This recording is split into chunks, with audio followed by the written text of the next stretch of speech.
Қайырлы күн. Мен Жекенова Аяжан Бақтығалиқызы Мұхаммед Хайдар Дулати атындағы Тараз өңірлік университетінің математика мұғалімдерін даярлау мамандығының 2-ші курс студентімін.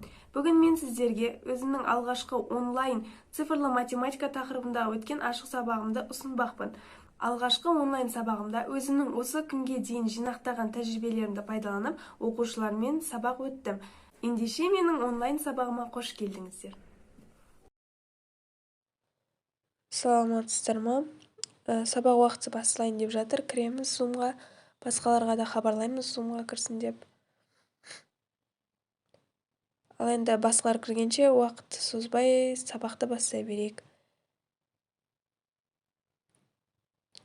Бүгінгі біздің сабағымыздың тақырыбы цифрлы математика. Біз бұл цифрлы математика ұғымын кеңірек түсіну үшін мен арнайы видео дайындаған едім. Қазір барлығымыз сол видеоны мұқият қарап, бүгінгі сабақты сол видео арқылы түсінетін боламыз. Назарларыңызды ортаға салып, бар зейінімізді қойып, мұқият тыңдаймыз. Ал ендеше видеоны көрсетемін. Бүгінгі біздің сабағымыздың тақырыбы цифрлы математика. Ақпараттық коммуникативтік технологияларды математика пәнін оқытуда пайдаланудың мақсаты білім алушылардың өз бетінше білім алу үрдісін қалыптастыру. Бұл мақсатта тексеру бағдарламалары, электрондық оқулықтар, видео сабақтар, анимациялық бейнелерді құру сияқты тағы да басқа бағдарламалар қызмет етеді. Математикаға оқыту бұл жеке әрбір оқушыға бағытталған өнер. Біз математиканы оқыту арқылы жас талаптарға өзінің санасында да, көңілінде де сақталып қалатын із қалдырамыз. Ол шытырмандар мен жыраулар арқылы ақиқатқа, түсінуге, білімге деген із, бірақ барлық оқушылар да еңбексүйгіш емес. Сондықтан әрбір жас талапты түсіну және жүрегіне жол табуды өте маңызды деп санаймын. Математикадан сабақ беру әдістемесі педагогикалық ғылымдар жүйесінің бір бөлігі болып табылады. Пән ерекшелігіне қарай математика курсын толығымен компьютерлік негізінде ауыстыруға болмайды. Мысалы, аксиома, теорема, оларды дәлелдеу жолымен оқушылардың абстрактылық ойлау қабілетін дамыту істер бұрынғы тәсілмен жүруі тиіс. Тек кейбір тақырыптар мен тарауларды оқып үйренуде ғана компьютерлік технологияларға жүктеу керек.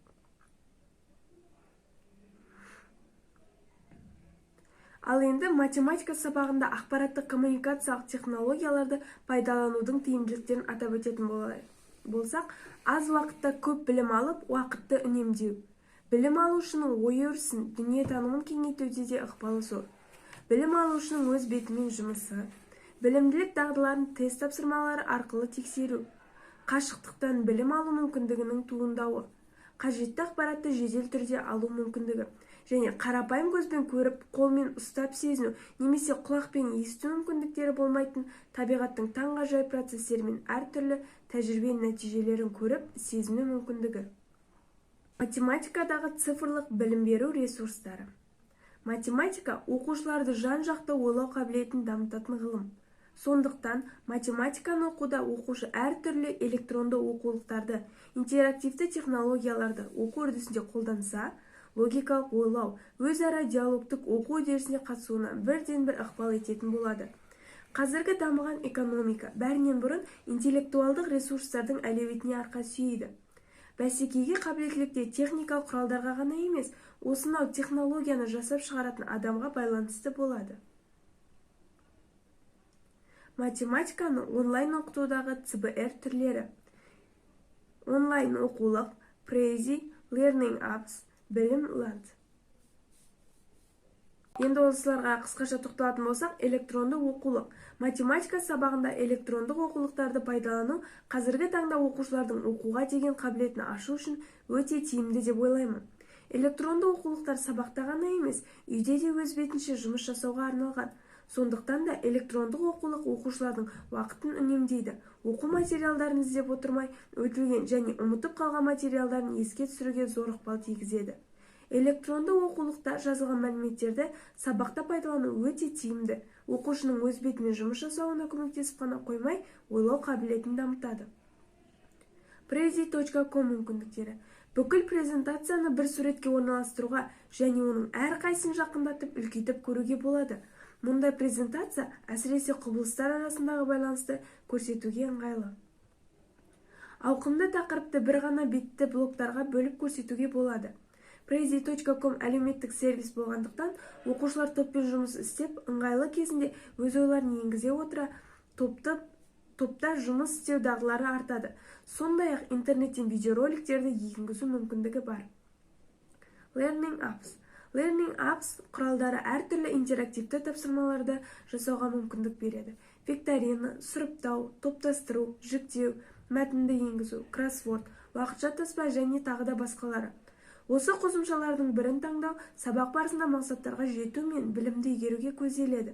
Мен осы қосымшаларды сабақтың білімді тиянақтау, топтық және жұптық, жаңа материалдарды игерту, үй жұмысын тексеру кезеңдерінде көптеп қолдануға болады деп есептеймін. Білімленд. Қазақстанда баламасы жоқ Білімленд ұлттық цифрлық білім беру платформасына бүгінге дейін 7000-ға жуық мектеп қосылған. Сонымен қатар Bilimland.kz сайты қашанда ұстаздардың уақытын тиімді пайдаланып, тәжірибе алмасу үшін порталды ұдайы жетілдіруде. Қазақстан бойынша білім беру мекемелеріндегі педагог мамандар сайттағы барлық сабақты қолданып, цифрлы технологиялардың тиімділігін сезінуде. Қортатын болсақ, елімізде білім беру саласында жаңа технологияларды қолдану басты мақсат болып отыр. Ол тек қана техникалық құрал емес, сонымен бірге жаңа ақпараттық, коммуникациялық технология және білім беру жүйесіндегі сабақ берудің жаңаша әдісі. Қазіргі білім беру жүйесінің ерекшелігі тек біліммен қаруландырып қана қоймай, өздігінен білім алуды дамыту. Бүгінгі күнде елімізде 3D принтер, онлайн сауда, мобильді байкинг, цифрлық қызмет көрсету секілді денсаулық сақтау білім беру ісінде қолданылатын және де басқа да перспективалы салаларда дамып келеді. Назарларыңызға рахмет. Ал енді оқушылар, қазіргі видеоны сендерге тақырып түсінікті болды деп ойлаймын. Ал енді осы тақырып бойынша QR-код әдісі арқылы осы сабақты сендердің қалай түсінгендеріңді білетін боламыз. Қазір мен сендерге QR-кодты көрсетемін. Демонстрация экраны арқылы мен сендерге шығарып беремін. Сосын сендер сол QR-кодты сканерлеп Google-дан іздейсіңдер. Сол кезде 5 сұрақ беріледі. Сол 5 сұраққа қазір сендер жауап бересіңдер. Кім сабақты қалай тыңдаған, қазір осы жерден байқайтын боламыз. Барлықтарына көрініп тұрма QR-код? QR-кодты сканерлеп, мұқият сұрақтарды оқып, жауап қайтарамыз.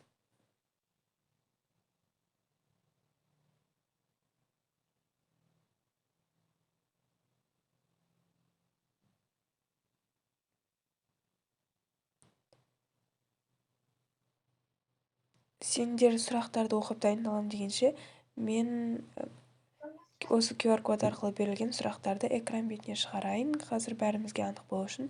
Ал енді жауап береміз. Бірінші сұрақты оқиын.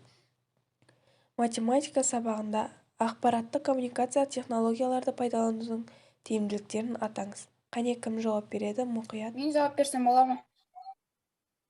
Әрине, тыңдап тұрмыз. Бірінші, ол білім алушының өз бетімен жұмысы, аз уақытта көп білім алып, уақытты үнемдеуі, білім, білік дағдыларын тест тапсырмалар арқылы тексеру, қашықтықтан білім алу мүмкіндігінің туындауы, және қажетті ақпаратты жедел түрде алу мүмкіндігі, қарапайым көзбен көріп, қолмен ұстап сезіну немесе құлақпен есту мүмкіндіктері болмайтын, табиғаттың таңғажайып процестерімен әртүрлі тәжірибе нәтижелерін көріп сезіну мүмкіндігі.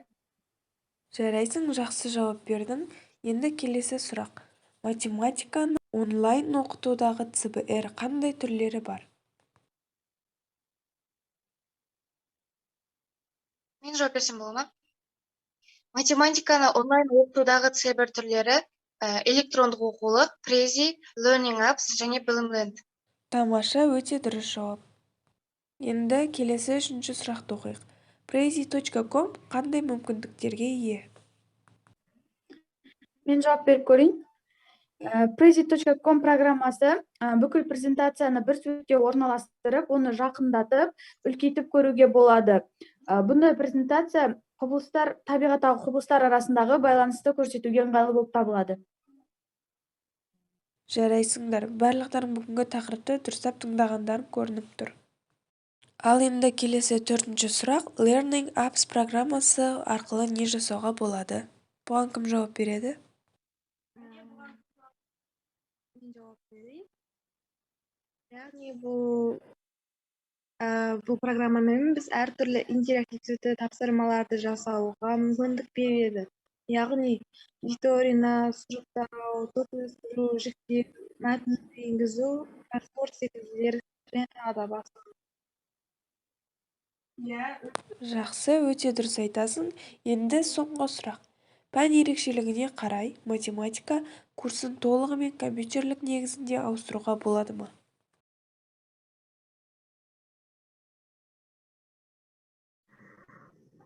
Мен жауап берсем, пән ерекшелігіне қарай математика курсын толығымен компьютерлік негізінде ауыстыруға болмайды.